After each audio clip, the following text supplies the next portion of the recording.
science of global warming, and I'm not going to spend a lot of time on this because you know it well. The sun's radiation comes in the form of light waves, and that heats up the Earth, and then some of the radiation that is absorbed and warms the Earth is re-radiated back into space in the form of infrared radiation.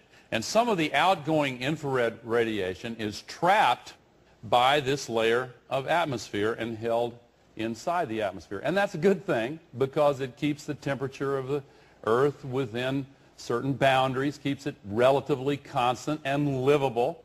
But the problem is this thin layer of atmosphere is being thickened by all of the global warming pollution that's being put up there.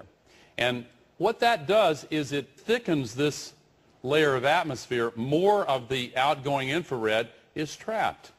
And so the atmosphere heats up worldwide. That's global warming. In 1992, they measured this amount of melting in Greenland. 10 years later, this is what happened. And here's the melting from 2005. Tony Blair's scientific advisor has said that because of what's happening in Greenland right now, the maps of the world will have to be redrawn.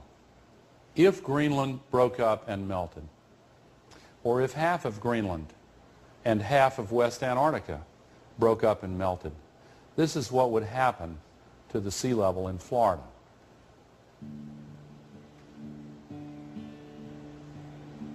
This is what would happen to San Francisco Bay. A lot of people live in these areas. The Netherlands, one of the low countries, absolutely devastating. The area around Beijing that's home to tens of millions of people. Even worse, in the area around Shanghai, there are 40 million people. Worse still, Calcutta and to the east Bangladesh, the area covered includes 60 million people.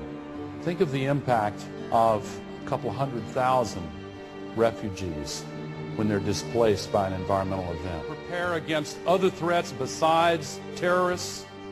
Maybe we should be concerned about other problems as well.